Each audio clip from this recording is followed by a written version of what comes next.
I still hear the ball bounce. I look down, I'm like, this guy's still working out? So he was working out. Like, it looks like he was in a dead sweat when I got here. And he's still going. And it's not like his moves are nonchalant, lazy. He's doing like game moves, you know? I sit there and I unlace my shoes. I'm like, oh, let's see how long this goes. So I sit out there and watch. Another 25 minutes. And he got done. I said, okay, I think I've seen enough. Go play, you know, come back, get in the sauna, get ready for the game. That game, he drops 40 on us. Okay. You know, let me make sure I'm talking to the mic. I am really excited. I am really juiced for this. It's been a great series so far. We've already had part 1 and part 2 with Inky Johnson, who was over on Lewis House, and that is one of my. I've seen Inky Johnson live a couple times, and he is one of my favorite speakers. He is the only speaker who probably brought me to tears, like live speaker who's brought me to tears. I don't know this man, you know, but I gave him my book, and I felt like, you know, giving him my book I felt like him giving his book to Oprah was like what it felt like when I gave my book to him. And he gave me a lot of empowerment, a lot of encouragement, a lot of positive words. So I want to be able to share and pass that on, the positive words and positive engagements, because so many people in my life have really given to me, have really put me first, and have allowed me to be able to be a priority in their lives. And I see it, I feel it, I have that love, and I want to give that love.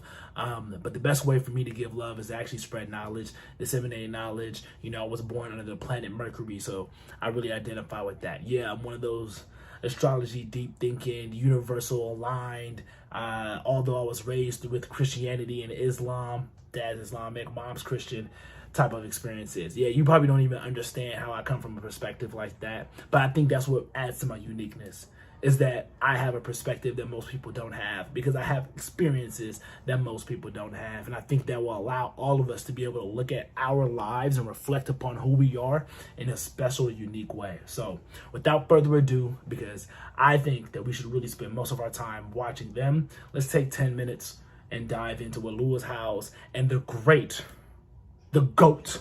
of the NBA, the greatest Laker of all time, the greatest basketball player of all time, the greatest competitor on the court of basketball of all time, the one, the only, rest in peace, Mr. Mamba Mentality, Kobe Bean Bryant.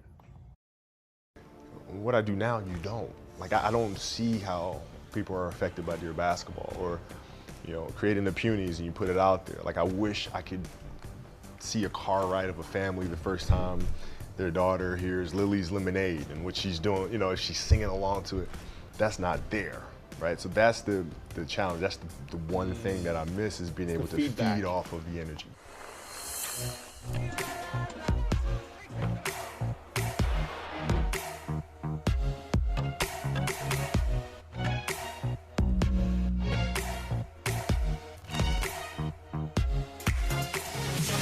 Welcome everyone to the School of Greatness podcast. We have the incredible, legendary Kobe Bryant. My man, it's good to meet you. Pleasure, man. Congrats on everything. You're an icon, a legend, and the thing I love the most about you is facts, that you really 100% care about other human beings. Yeah.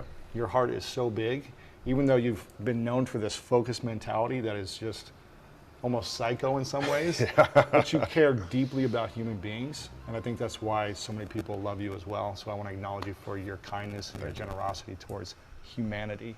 My first question for you is, I'm curious about interesting childhood, being in Italy for a while, coming back to Philadelphia, I think it was. Yeah. Who was the greatest teacher for you in those early days? It's funny, man. I had a lot of them. You know, my parents were great. You know. Growing up, you know, they instilled in me the importance of imagination, of curiosity. Understanding that, okay, if you want to accomplish something, I'm not just going to sit here and say, yes, you can do whatever you want. Yes, you can, but you have to also put in the work to get there, right? So they taught me that at a really early age, man. And when you grow up, it's your oyster. All things are possible if you put in the work to do it. You know, you grow up having that fundamental belief. Yeah. I think that's interesting, and I want you to put something in the comments. What is your fundamental belief when it comes to your ability or the room that you have to fail? Because I think that's something that Kobe Bryant is talking about. You can do whatever you want in the world, but You have to put in the work to actually do it. And I know we talk about that a lot, and people talk about the work that you actually have to do. So my number one actual suggestion is going to be to make a plan. So I make strategic plans for different companies and districts across the nation, and they don't go into anything that they take serious without a plan. And I think personally, a lot of us don't do that. Our plan is something that we have in our head, but it's not written down, it's not structured, it's not organized. All right.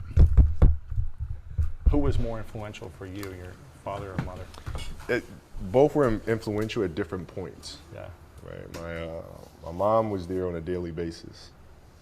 My father was really influential at a really critical time where I had a summer where I played basketball when I was like 10 or 11 years old, in a very prominent summer league in Philadelphia called the Sunny Hill League.